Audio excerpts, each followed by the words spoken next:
Welcome to the Free Range Podcast. I'm your host, Mike Livermore. This episode is sponsored by the Program on Law, Communities, and the Environment at the University of Virginia School of Law. With me today is Lisa Robinson, a senior research scientist and the deputy director at the Center for Health Decision Science at the Harvard School of Public Health. Lisa is a leading expert in the use of cost-benefit analysis to evaluate public policy, which is what we'll be talking about today. Hi, Lisa. Thanks for joining me today. Hey, Mike. So you've spent a good portion of your career working on and thinking about formal cost-benefit analysis, using formal cost-benefit analysis to evaluate lots of different kinds of public policies. Just to give a sense, what do we mean by public policy here? Like things like whether we should require a new safety feature on automobiles, or whether we should cut certain kinds of air pollution, or whether we want to ban or control a food additive that has some negative health risk, right? That's the kind of stuff we might do a cost-benefit analysis on. And as you well know, as an expert in this area, not everyone likes this kind of cost-benefit analysis. There's, it's very well entrenched in our public policy system, but there have been critics for as long as it's been around. So I thought we would just start with your kind of 90-second elevator pitch for why we should be doing this. Say you had a senator in the Senate office building, and in the elevator you had 90 seconds, and she asked you, knowing who you are, why are we doing this cost-benefit stuff? Why is this valuable? I have to tell you, I don't need to wait for some senator in the elevator. I get these sorts of questions all the time. It's definitely so. In the scholarly literature, a lot of times you see, or almost all the time you see, people describe benefit cost analysis as a way to see what policy is most economically efficient, in the sense that the benefits exceed the cost by a significant amount. I don't think that's why we do benefit cost, however. Usually there is enough that we have difficulty quantifying, and there's enough uncertainty in things that we can quantify that it doesn't give us a definitive answer. What it does do is give us a well-established systematic framework for investigating policy impacts. I think this is just forcing us to poke at the problem. I've done a lot of analyses over the years that were actually never completed because somewhere along the way we discovered something that nobody knew that made the policy just not make sense, not feasible. For example, I worked on one regulation where in the very early stage they would have released some materials that were potentially hazardous. And we found very early in the analysis that the cost of testing to see whether or not the materials were hazardous were so high that it didn't make sense to even get started on doing some sort of regulation or policy. And I found that over and over again. For people who are really deeply into these frameworks, there's all kinds of controversies that I'd be happy to talk about. But I think for the general public, there's really just two things. And one is that we made the unfortunate mistake many, many decades ago, I think, of labeling the way that we value mortality risk reductions as the value per statistical life. If I could get in my little time machine, go back to whatever it was that somebody first coined that term, I would tell them to please, please, please come up with something else. People think that we are placing a value on their life, and they find that very offensive. But that's not really what we're doing. What we're doing is asking the question, how much would you be willing to pay for a very small change in your risk of dying this year? Because most policies that we're evaluating only change your risk of dying by a very small amount. But it's very hard to get that across. The second is, I think, a little bit more subtle, and I think we as analysts need to do a better job of communicating it. But benefit cost analysis is intentionally not paternalistic. What we're trying to get at is the preferences of people for spending on different goods or services that will benefit them somehow. So we're trying to compare their own evaluation of the cost to their own evaluation of the benefits that they accrue. There are many other forms of economic evaluation, including the type of work that's done for health and medicine, where they're using QALYs or DALYs, that is more paternalistic, because there's this idea that health is what economists often call a merit good. So you should get lots and lots of health improvements regardless of your preferences. It doesn't matter if you'd rather spend your money on other things. And benefit cost analysis, at least as conventionally applied, isn't paternalistic. It attempts to reflect the preferences of the people who are affected. Good. Okay, great. So just to recapitulate that a little bit. So on the benefits, so to speak, of cost benefit analysis, or the value that you think is most worth emphasizing, is this kind of structured analysis, right? The idea here isn't to come up with some magical number that's going to tell the decision maker whether a policy is a good idea or not. But it does force analysts and ultimately policymakers to, in a systematic fashion, go through and try to understand the consequences of their actions. And so that's kind of on the pro side. And then you mentioned a couple of controversies. So one is this notion of quote unquote placing a value on life. And then questions around kind of paternalism versus non-paternalism and how that might generate controversy. So I think we can return to all these things, but maybe just focusing on the mortality risk one. It's been discussed a lot. It's something that you've done a lot of work on, the value of statistical life. Continuing to use that phrase. It's just so current. It would be so hard to change the words there. But maybe we could just unpack a little bit. As you said, what that is often about is a small change in your mortality in a given year. This is kind of the fundamental unit that we're often dealing with. So maybe let's just to unpack all of this.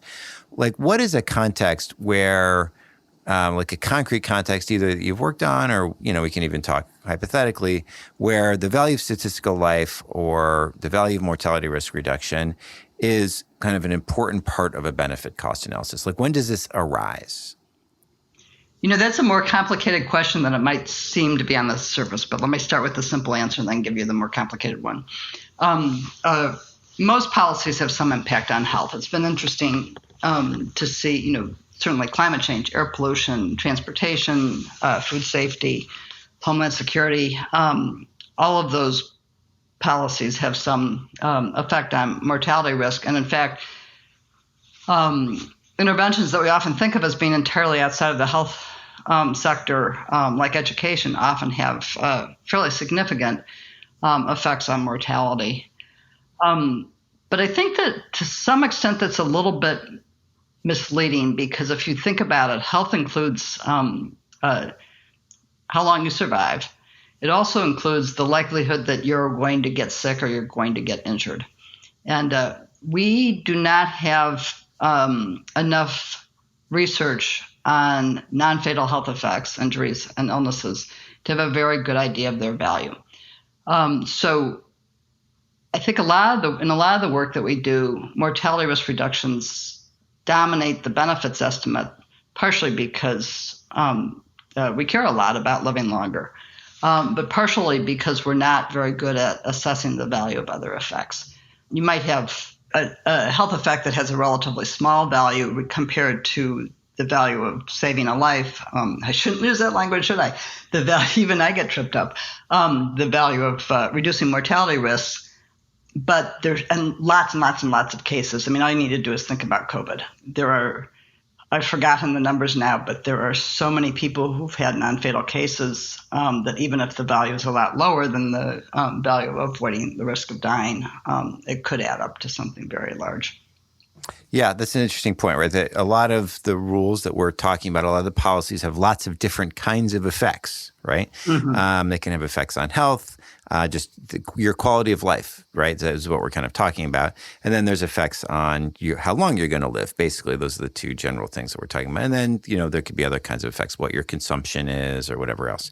And just to, we've been kind of ragging on the value of statistical life and the notion of saving a life, but I think it is worth maybe just offering, if not a defense, a little kind of explanation of how we get to that kind of language. We talk about saving a life, a rule saving a life, and certainly agencies talk that way, right? They don't say, at least sometimes they'll say, yeah, we're going to reduce the mortality risk, but over a given population, we will be saving lives. That's often the idea. So if you have a population of 200 million people and you eliminate a 1 in 100,000 risk for everybody in that, 200 million population, you can be expected to save 2,000 lives, right? That's the idea, right? And so that's there's a peculiar kind of feature of policymaking in a large country like the U.S., which is that small things add up, right? Small reductions in risks of different sorts. We're talking about life, risk to life and limb. Small reductions add up, and so the risk that any individual child will die by drowning is quite low, but over every single year, I believe hundreds, if not a couple thousand, kids die in drowning accidents, and the risk that any individual will slip in the tub and have a fatality is low, but it happens every year in the U.S. So there is this. There's almost like a peculiarity. It's almost, I think, a moral peculiarity, something that we're not used to in our evolutionary history or even our cultural history. We think in terms of, a small risk to me, right? Or that very likely will not get realized, but a small risk to many people over a big population. Essentially, it's inevitable that it's going to be realized. Well, it is going to add up, but I think, a lot of this is needing to be very careful about our language. And I've played around with different ways of explaining this in both what I've written and what I've been teaching over the years. And it's challenging. But I think the key in what you said is we expect deaths to decrease by some amount. We don't know who would die if we hadn't implemented the policy. We don't know whose deaths are being averted. We also don't, all we're doing is delaying those deaths. We're all going to die sometime, perhaps, unfortunately. For better or worse. I don't know if the alternative of living forever would be all that wonderful either. So, yes, but it's something we have to accept. We're all going to die. Yes, yeah. Maybe leave that one off, the living forever one off the table, at least for this conversation, because but let's unpack the term for a second, because I think it relates exactly to what you were just saying. It's got two pieces. Three pieces maybe. Value is the dollar value, because we're using money as our medium of exchange, because we could use apples or oranges or pick your favorite thing, but money's the easiest thing to use because we're used to spending money on different things in the marketplace. The second is statistical, and that to me is really important, because what that's talking about is the probability of dying. It's that this policy, for example, is decreasing each person in the population's likelihood of dying by 1 in 10,000 in a defined year. And once we sum that up across everybody in that population, we get to a number of expected deaths. So it's a probability of dying. It's not death with certainty. Mm-hmm. And then the final piece, of course, is just life. And the idea there is that goes back to what I said earlier, that we're delaying deaths, and sometimes we're only delaying them by a year. It might not be that long. We're not saving somebody's life with certainty. It doesn't. If we have a risk-reducing policy that's implemented this year, it doesn't mean that you're going to live to whatever average life expectancy is for somebody your age. It just means that you're less likely to die in this particular year. Right. Yeah. So this is all true, right? So it's that's what we're talking about. One is it's statistical, right? That's an important characteristic of it. And then the other is, we're only ever extending anybody's life. That's the only thing that we can do. And there's interesting counting questions that come up. Like, I think let's do a little philosophical question. I'm curious what you think the answer to this is. So imagine, let's take away the statistical thing for a second, just so that we can make it a little bit more clear. And let's say I'm a crossing guard, and there's someone,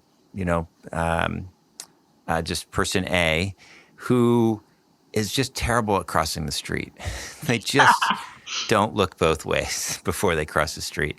And so, once a week, the crossing guard has to grab hold of person A and block them from walking right in front of a bus. And it just happens with, it's like clockwork. Now, what's going on every time the crosswalk guard the crossing guard has saved this person's life, clearly, at least. Let's just say that every time, but for the crossing guard, the person A would have been flattened by this bus, okay? Mm-hmm. But the crossing guard has saved this person's life, let's say 50 times a year. Mm-hmm. Should that count as one life saved or 50 life-saving events? And I think that's, that kind of it's a peculiar question, but it's something that actually kind of comes up in regulatory cost-benefit analysis, because it might be that we have all these different interventions, but for any one of them, the people might be dying, but it is the same population that we're saving over and over and again. So yeah, I'm just curious what you think, like, what is the right way to value something like that? Should we just have, the value is this one person's life, or is it, not, whatever value we place on that, or is it 50 life-saving events? So I have to say, first of all, I'm not that fond of the analogy. I hope that just because of the statistic, you don't like the statistical part of it. Well, no, because these methods are not designed to deal with individuals. These methods. So, okay, I get it. So you're resisting the fact that I'm separating out the statistical from the repeat player kind of element. Well, no, it's because you're talking about one person. Well, that's what I mean. That's what I'm talking about. Yeah, I mean, I think the way that we talk about this in the literature is identified versus statistical. Okay, fine. You know what? I was trying to simplify, but I will deal with a population if that makes you feel better. Yeah. So we have a population of kids and a population of crossing guards and something like that. But it's the same deal. Like you've got the same kids. There's a group of them that will cross. Bad, and then one of them would get hit every time, and over a certain number of times, the same kid is going to end up getting saved several times, or the same group of kids is getting saved many times, or whatever. Yeah, I think this is so I think the question you're asking is, so let's say today we implement this new crossing guard program that keeps those bad street crossers from getting hurt. And tomorrow we implement a safe driving program that also is going to keep kids who are crossing at the crosswalk from getting hurt. So there's some aggregated effect across those two policies. Well, say there's only 100 kids that you could possibly save, right? But you're going to save each of them 10 times. Well, no, you're going to decrease the risk 10 times. Well, there's a crossing guard that's going to actually reach out and stop a kid. Like that kid will not have gotten hit, right? Just same way that with a particulate matter reduction. I mean, I get and actually, I think I'm going to resist the resistance to to individuals at some level, because if ex ante, we cannot say, and we might not even be able to say ex post that a air quality rule that reduced particulate matter exposure saved any individual's life. Like we can't actually attribute at the level of an individual that something like this happened, that anybody was even benefited, right? But if we think that reducing particulate matter pollution, or if we think that particulate matter pollution causes people to die, right? That exposure to particulate matter pollution causes, heart attacks, and we cut particulate matter exposure, and we could even say, let's even imagine, which would be very nice, like we have a nice clean experiment where we can say, okay, in this population here, particulate matter exposure went down by X amount. And now instead of, on average, what we were seeing is 1,000 heart attacks every year, which of course with some noise. And now we're seeing 900 heart attacks every year in this population, or fatal heart attacks. So we could say there's 100 people. And we can't say what 100 people would have died. But we can say that there are people walking around, right? There really are. There's someone walking around, in the counterfactual where we had the same level of pollution, where we hadn't cut the pollution. In that counterfactual, there's someone walking around. In the real world, there's someone walking around who, in the counterfactual, would not be walking around. I think we have to think that if we think that these policies are actually having effects in the world, we have to think that there's a counterfactual in which someone who is now alive is dead. Well, yeah. I think The problem with a lot of this stuff is that simplifying it takes away some of the clarity about what the concepts are. Because first of all, I think, going back to the crossing guard for a moment, you've taken out the idea of risk. So let's say the crossing guard, there's a 90% chance each time the crossing guard grabs that kid. There you go. Right? Something like that. Yeah. Add that to it. Or maybe there's only a 20% chance. And whatever it is, right. There's, a 90% or a 20% chance that kid is actually going to do something dangerous. In the real world, these things happen in a very complicated way. The other thing is that the one key piece of the VSL definition that a lot of people miss is that it's in a defined time period.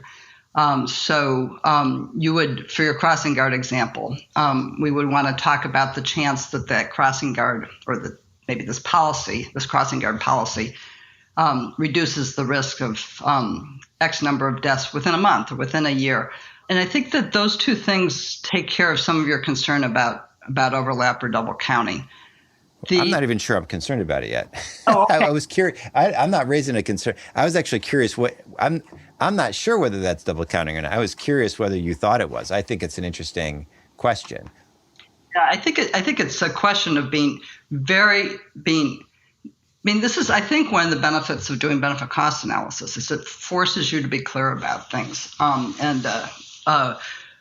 For your examples, both the air pollution one and the crossing guard one, we need to be, in order to do a good benefit cost analysis, we need to be very precise about what we think would have happened in the absence of the policy, the baseline. Right. We need to be very clear about what we think would happen. And I'm using the word "what we think" intentionally because all of these are expectations. They're not things we know with certainty. Would happen with the policy. And we need to be very clear about the time frame and the population over which we're estimating those things.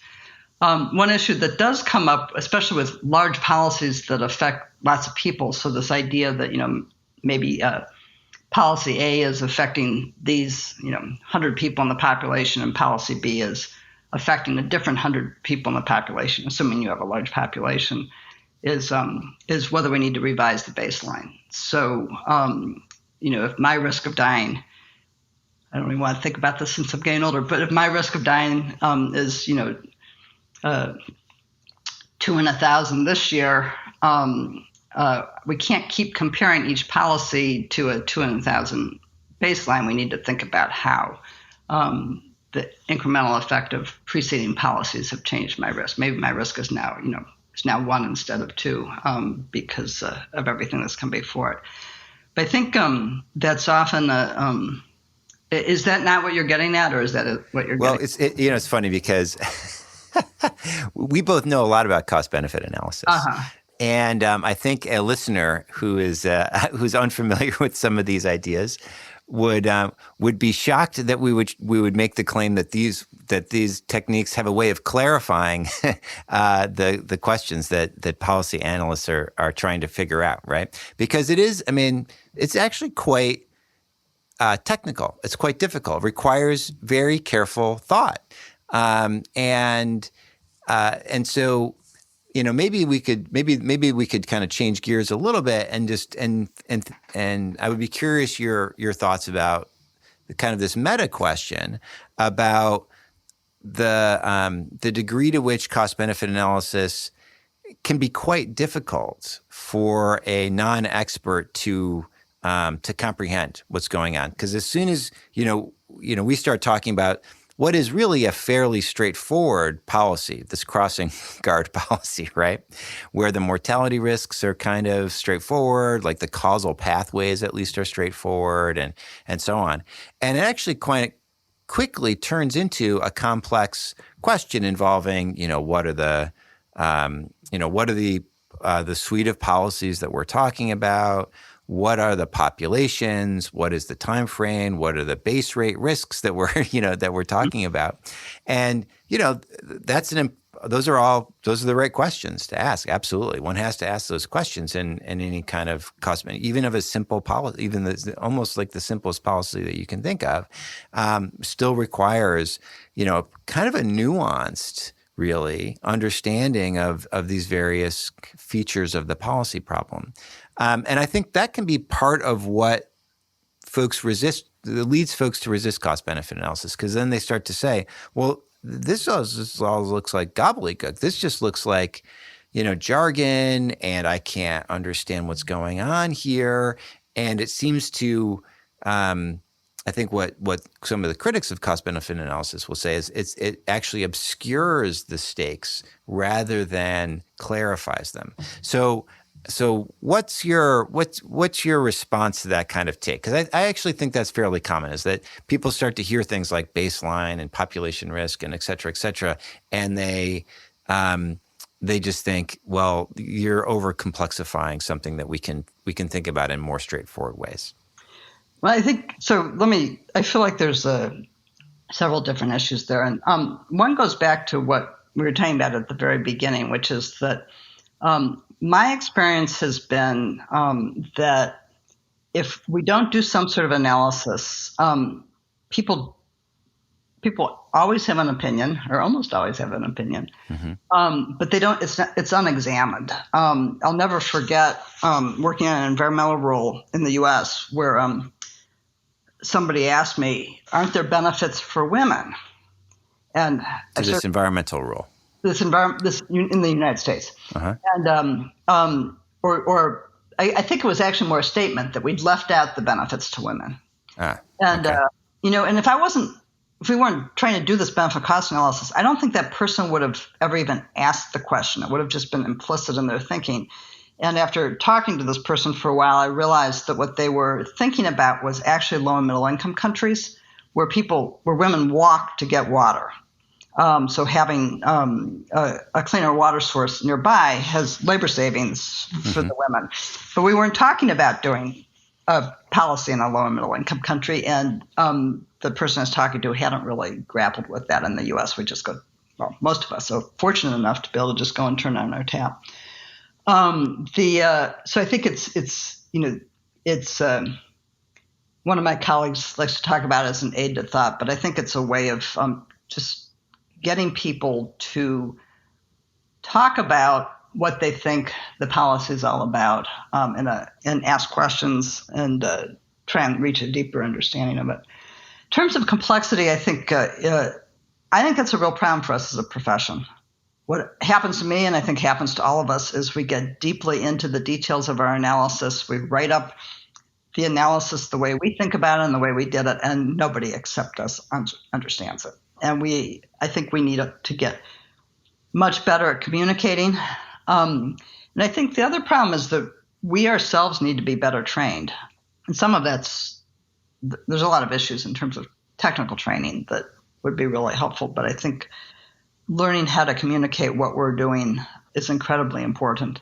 It's striking to me that I've had the honor privilege to teach many, many, many incredibly smart students, and it's not unusual for them to tell me that I'm over their head, even though I think I'm giving a simple explanation. I've had to think hard about that over the years and try and communicate better in a more basic way. But it's a huge challenge for our profession, and one that I think, as you said, it gets us in big trouble.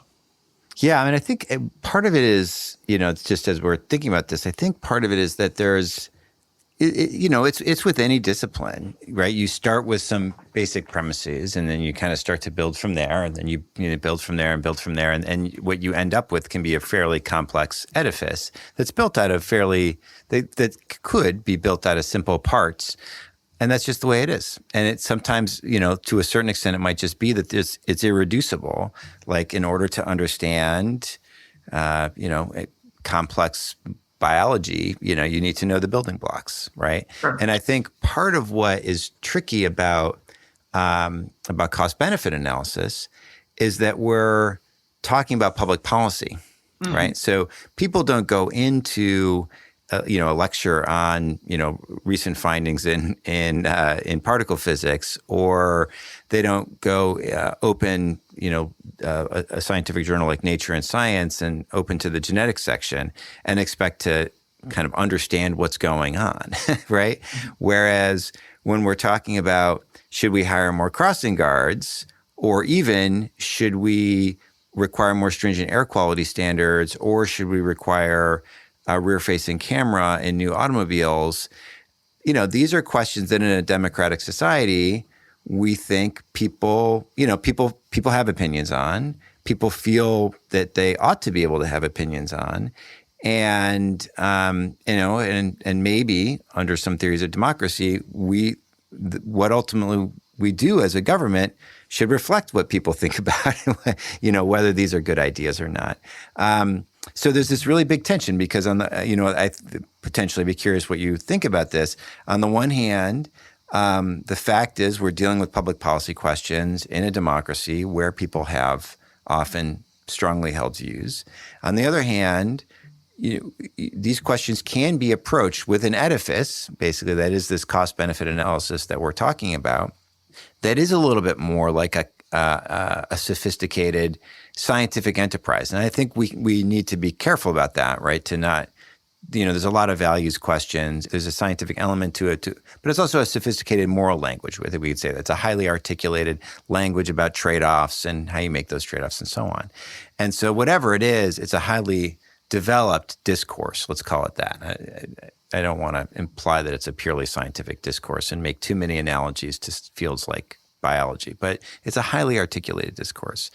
It's a highly developed discourse, and that it's going to be difficult for most people to access without a pretty substantial amount of investment of time to understand it. So we have this dilemma. It's almost like a dilemma. On the one hand, the highly articulated discourse that can be difficult for the uninitiated. On the other hand, we're talking about public policy in a democracy where folks are going to have opinions. So what do we do about that? Like, you've confronted this issue many times over the years. How do you kind of think about this problem of negotiating these two realities? I have several points, starting with, I'll get to your core question in a minute, but let me step back through a few other things first. So any form of research, I don't care whether it's particle physics, chemistry, or benefit cost analysis, has a lot of uncertainties. All you need to do is look at the news reports about scientific findings, and you'll see they get reversed, they get amended or changed in different ways. Uncertainty is a fact of life, but it's also something that people don't like very much. We would much rather have somebody say to us, if you don't want to get COVID and do this, you definitely won't get COVID. Right, We don't want to hear all these messages about, you could decrease your risk if you do this and that, aside from the question of whether there's lots. I probably shouldn't be using COVID as an example. So complicated, such a complicated case. But whatever. People don't like uncertainty. That's clear, right? Yeah, people don't like uncertainty. Yet there's uncertainty everywhere, and that's a challenge for those of us who recognize that.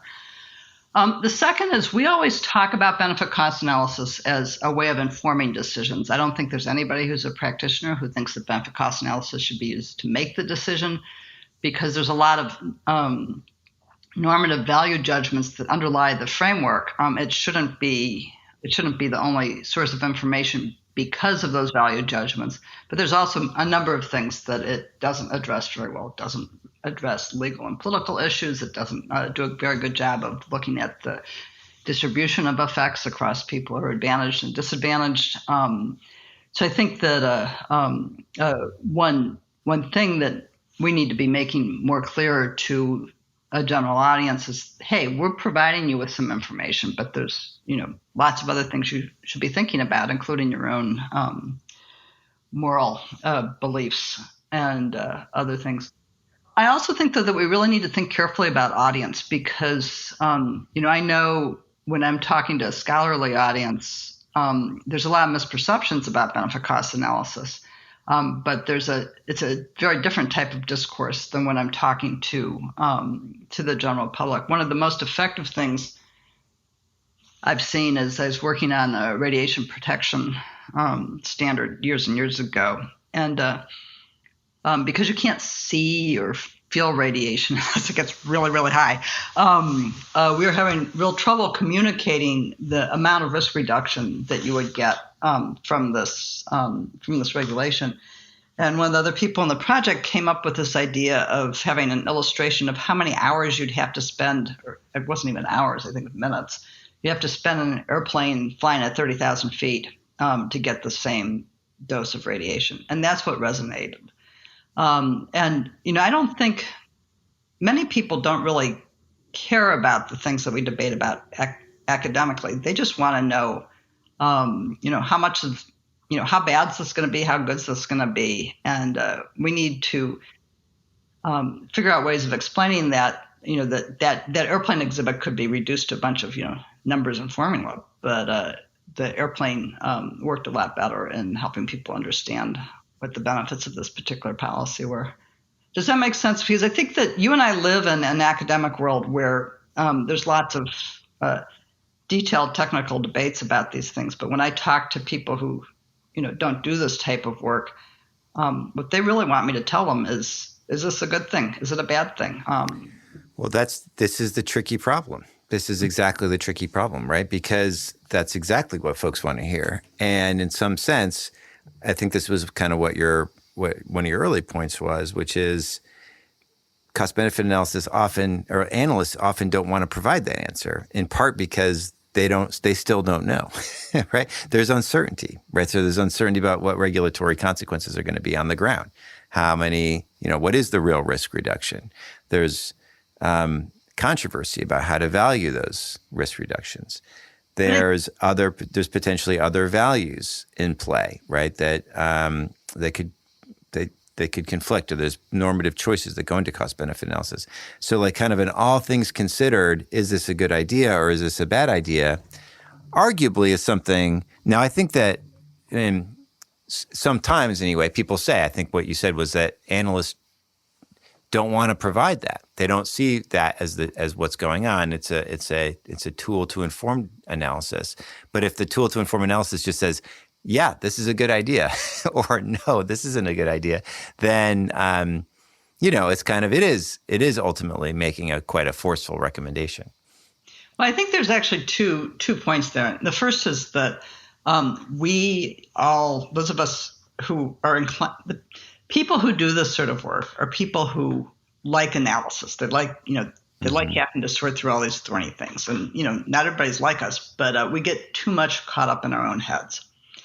So I think a lot of the, I can't tell you anything hand waving is because we are so caught up in all the details of what we just did that we can't step back and say, oh, wait a minute. I can tell you that maybe my message is there's so much uncertainty here that I don't really know if the benefits of this policy are going to exceed the cost. So you, Mr. or Mrs. Decision Maker, either need to figure out some other basis for the decision, or maybe you decide not to do anything at all. I think most things that I work on, we can pretty clearly say that the benefits can exceed the costs, or that the costs exceed the benefits. We just can't tell you sort of right out to the decimal point with any certainty. So I think it's a question of needing to get out of our own heads and think about, in simple terms, what's the bottom line of what we've done. Mm-hmm. But also, I think when I say informed decisions, what I mean by that is, I could say to you, Michael, this crossing guard policy that you're thinking about, my benefit cost analysis says that the net benefits will be positive and could be significant. But the thing that I haven't looked at carefully, or that I don't know, that you, Michael, should take into account is the fact that most of these kids are getting hurt are very low-income kids. So, we should add that into your decision-making, along with the fact that, I don't know, maybe it's illegal to grab kids in the crosswalk. So I think that we need to tell a story about what's in the analysis and what the analysis tells you, but we also need to be able to tell a story about the other things that you might want to think about. Right. Well, the legal part, that agencies always have to deal with their constraints and what they can't do, right? So we could say, well, this policy would be great if you could do it, but you don't have the power to do it, right? In some sense, that's fairly straightforward. The other issue, maybe we could get into a little bit, because this is more of a, I don't know if to call it a cutting edge issue. It's an issue that has been long discussed in policy circles, right? How should we be accounting for the distribution of costs and benefits? And so in the example you gave, that was the easy case. That would be like, look, there's more costs than benefits, and the benefits will mostly go to folks who are less well off. Well, that's fantastic. The real issue comes up when there's a conflict, right? So we say, okay, well, we do our cost benefit analysis, which still at this point, even this simple case, there's something a little mysterious about it for the average person. Like, we look at the populations, we look at years, we look at these risks, we have this value of statistical life that we're using, we could explain where that comes from, but it's complicated. And anyway, we do our analyst thing, and we come up with the bottom line, which says the benefits are going to be greater than the cost. And we could even say that we looked at a suite of policies, and this is the one that has the highest net benefits will be, adding crossing guards, and that's what's going to make most sense, as opposed to changing around the routing for the kids or changing the school day or putting in a stoplight or whatever else. And so anyway, we looked at a suite of policies. This is the one that has the highest net benefits, but, it's mostly going to help highly advantaged kids. The alternative policy that we looked at actually would have lower net benefits. It would cost a little bit more, but it would also change who's going to be advantaged by the policy. And it's actually the case that the kids who would be helped by the second policy, which let's say is rerouting traffic, the rerouting traffic policy, again, which is costlier, but it's going to actually help more disadvantaged kids. So that's where you have a conflict between what might be appealing on cost-benefit grounds, the one that has the highest net benefits, versus one that might be appealing on distributional grounds, the one that helps the least well off.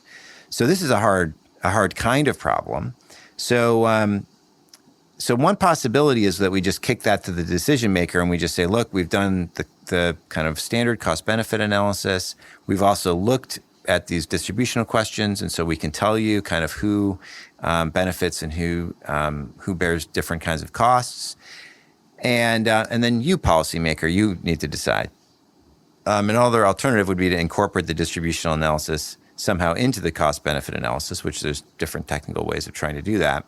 I'm just curious what broadly at that level where you have a conflict between what we might think of as normatively desirable distributional or undesirable distributional effects versus efficiency effects, just the total costs and benefits. How do you think that should, given the state of knowledge now, what should we be doing? Should we just lay it off for the decision maker and that person has to do the calculus, or is there something different we should be doing? So this is an area that I've been working a lot on recently, and I don't think you phrased that as what should we be doing, and I think we're still trying to figure that one out. You and I both have a strong background in regulatory analysis, but I think it's important for us both to keep in mind that many benefit cost analyses are not done for regulations. A lot of the work that I've been doing lately has to do with social programs or with policies that don't require a regulation. They just require somebody to fund the policy, or a government to decide they're going to spending programs, basically. Yeah. Well, it could be a foundation, or it could be something that a private firm could do. And I think that changes the role of the legal issues quite a bit. It's not just that we have requirements for what we need to do for regulatory analysis. It's that you're in a different world. If it's a foundation, you don't have Congress and the courts breathing down. Yeah, do whatever they want, as long as it's not illegal. Yeah, right? Almost whatever they want. They still have some constraints. But I think that it's, as you know from having seen the stuff that we've read on, people do not do a good job of distributional analysis, even if all they're trying to do is describe the distribution. Yeah, we just to sorry to intrude here, but you've done a lot of work on this very question of just how is distributional analysis done at the federal level amongst agencies, and just this practical question of what are we currently doing. And so, yeah, as you were saying, some of the findings there is that we're not doing all that good of a job. Yeah. I mean, I think that, and this isn't just true for the regulatory stuff, it's also true in, I've been doing a lot of work in global health and development, same thing. Every single guidance document, there's probably some exception out there that if anybody listens to this, they're going to tell me exists, but I don't think I've ever read a guidance document that doesn't say, along with the estimate of net benefits, you need to tell us the distribution across the disadvantage. Almost never see that. I have many theories why not, but I think one piece of it is that it's often fairly easy to think about or at least estimate how benefits are distributed. You know what the population is who gets heart disease. So if you have a policy that reduces heart disease, you can just estimate that it'll be distributed the same way those base cases are, unless there's something about your policy that makes one subgroup affected more than the other. Costs are very difficult because often costs are incurred by a government agency or by private industry, and you need to think about how is that agency or that industry going to react to the imposition of additional costs. Are they going to absorb it by decreasing their profits? Are they going to lay people off, reduce people's salaries, increase the prices of the product? And we know very little about that. And if you can't estimate who's going to be affected by the costs and the benefits, it's very hard to do any of these sort of more sophisticated approaches that look at, for example, people's preferences for distribution. As I think you know, there are approaches for weighting costs and benefits by we always talk about by the marginal utility of income, which is a fancy way of saying that a poor person, an additional dollar to a poor person means a lot more than an additional dollar to a millionaire. But there are also variants on that theme, like what gets called prioritarianism, that try to provide greater weight to people who are disadvantaged across a number of different dimensions. It might be health, it might be something else. But we can't apply. So all those approaches are being developed. People are experimenting with them. But in order to apply them, we need to get much better at this sort of starting point of describing who bears the benefits. I mean, who bears the cost and who receives the benefits. I think there's ways of doing that, but we need to think hard about that, and we need to start implementing the ways of doing it rather than just waving our hands around and saying, oh, distribution's important, and then not addressing it in our analysis. But I think those sticky questions about, okay, you've got something that has net costs but would be really good for poor people. I think no matter whether you do some sort of weighting inside the analysis itself or whether you just display the results without doing anything to weight the effects on the advantage versus the disadvantage, it still comes down to a normative judgment that needs to be made by somebody. Right. That's interesting, right? Somebody needs to make this normative judgment. Yeah, and if it's government policy, it's the government agency or maybe the legislature. If it's a foundation spending program, it's whoever makes their decisions. And I don't know. I think that's outside the benefit cost analysis. My job is, fortunately maybe, not to make these decisions. My job is to make sure that the person who is making this decision has some good information in front of them.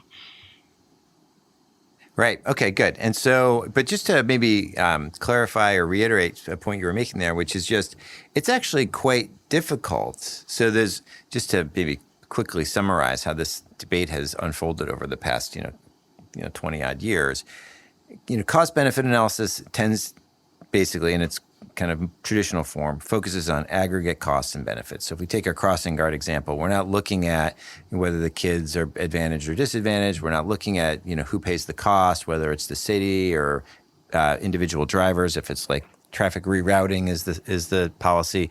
We're not interested in that kind of question. We're solely focused on, just summing, everything just gets summed up and you look at the aggregate number and you say, okay, what do the benefits and costs look like in total?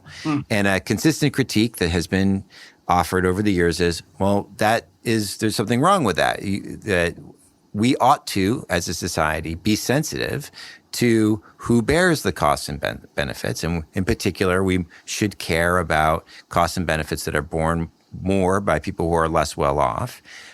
Exactly for the reason that you describe, at least, Lisa, which is the diminishing marginal utility of consumption, which is just exactly that, a cost that's imposed on someone who doesn't have a lot of money. That's a much bigger hit to their well-being than the same cost that's imposed on someone who has a lot of dough. And so that's a kind of a very straightforward normative idea. And cost-benefit analysis, again, in its most traditional form, is not sensitive to that basic normative impulse that many people share. And so the line then says, as you note, in most guidance documents and most of the dictates that agencies follow for doing cost-benefit analysis, it will say something like, and you should do distributional analysis too, right? Yeah. But the problem is, it's really tough. It's really tough. And I think maybe we can just spend a couple of minutes investigating the difficulties there. And again, you've really got the experience with real world analyses, and you've gone through and you've looked at agencies' analyses and what they're doing. So an example that I use sometimes is a very classic one. I believe it's in the A4 circular, actually. The existing government-wide guidelines on cost-benefit analysis is, say you improve air quality in a low-income neighborhood, then you might say, well, that is a benefit that accrues to low-income people. Well, not necessarily. If everyone there is a renter and their rents go up as a consequence of their where they're living, the property is now it's more valuable. There's more demand for that real estate as a rental unit. So the landlords charge more money, and they end up extracting some of that benefit. And so actually the benefit goes to wealthy landowners. So you might think in the first instance that the benefit goes to low-income people, but there's a kind of a transfer there that happens in the marketplace where the landlords extract some of the benefit. Well, and it's even worse than that. If you clean up the air in that neighborhood, wealthier people are going to move in. Exactly. Then there's a gentrification issue, right? Yeah. So then you've got over time. So there's all these complex dynamics that affects. So we might have a benefit or a cost that in the first instance is, the benefit goes to low-income people, right? Because they're living where there's the air quality, and the cost might be imposed on, say, a local polluter. But then the cost can get shifted to consumers. Maybe it affects the taxes that are paid, and the like. So what do you think of that? I mean, someone might say, okay, this is just too complicated. This is impossible. And so we should really focus cost-benefit analysis on aggregate effects, just looking at wherever the first instance is and not trying to tease through all these distributional effects. Or is your sense, given that you've, really have gotten into this in a bunch of different contexts, that actually it is worth the candle, that we can do this. It might be complicated, but we can do complicated things. And it'll be imperfect and uncertain, but the information that we would get out of that would have at least enough value to justify the analysis. Mike, you just described why it is that doing this sort of work is so fun. It's funny talking. I've been working for long enough. A lot of the people I'm surrounded by are retiring, but because I feel like they've been doing the same thing over and over again for years. But right. There's no danger of ever doing that if you do benefit cost analysis, because there's so many interesting issues to explore. But I think that this really gets back to what brings people like me to benefit cost analysis. I fundamentally believe that benefit cost analysis is an important contributor to good policy decisions. And by good policy decisions, I mean policies that will increase the welfare of the people affected. Maybe I can tell you a short story. When I first started working, I worked at maybe I shouldn't tell this story. How many people listen to this podcast? I worked in someplace. No, I worked in a. Let me keep this vague. I worked in a federal agency where we had the experience over and over again of political appointees making what seemed like arbitrary decisions for legislative folks, they'd say, "Oh, I'm gonna do X because my buddy thinks that's the right thing to do," or "I'm gonna do X because I feel like disagreeing with you." I mean, that literally was what I had somebody tell me once. No rationale. And this is a benefit cost analysis is a way of pushing back against that, of saying, here's some information that I'm hoping you will take into account in your decision making instead of making these arbitrary decisions. And but if my goal in terms of doing this type of work, which I think it's not just my goal, I think it's the goal of most of us who do this sort of analysis, is to improve the welfare of the people who are affected, distribution is an important piece of that. And I really don't think we can ignore it.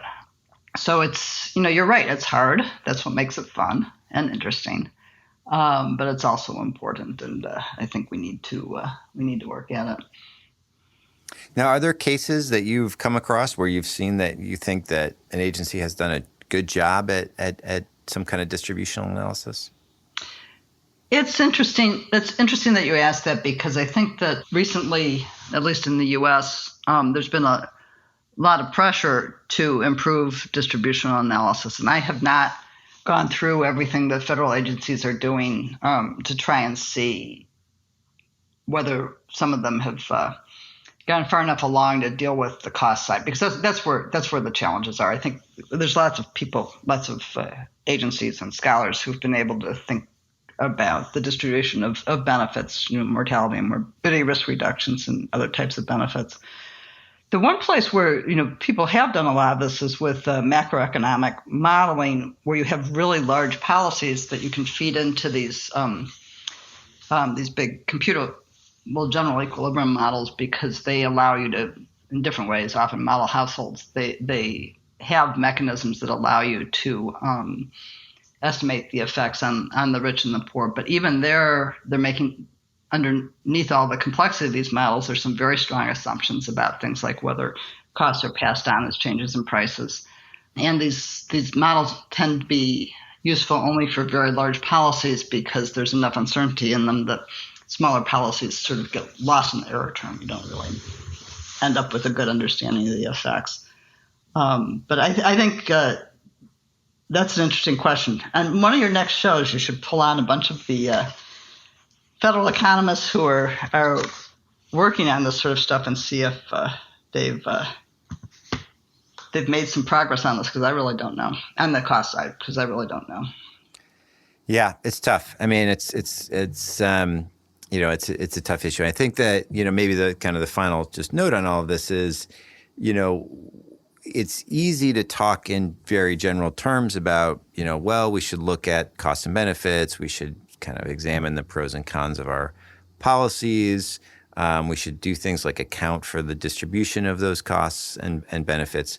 And I think if there's a lesson for folks who aren't deeply steeped in all of these questions, if there's a lesson from our podcast today, it's that, it turns out that it's actually, even though conceptually fairly easy to state the goals of this research program, it's very, very complex to carry out in practice. It's conceptually complex. There's enormous data requirements. There's careful thought that's required. There are assumptions that are going to be made, and so on. And so, so you've stuck with it, notwithstanding all of that complexity over the years. And so, I'm just curious if you have any kind of parting thoughts on your general takeaway from the fact that that this is a very sensible thing to do. At least, arguably, there's a lot of smart people who think that it's a sensible thing to do, but it is also a very difficult and complex thing to do. I think if there's people out there listening to this who are looking for something that's incredibly interesting and challenging to do, and who are very interested in increasing the social welfare of their country, state, region, the world, there's a great sort of thing to be working on. I think it's really exciting. It's really challenging. It keeps your brain young. Can I say that now that I'm over 65? And I think it's incredibly important. And there is so much that we can do, both to extend the framework into different policy areas, but also to improve it. Yeah, Great.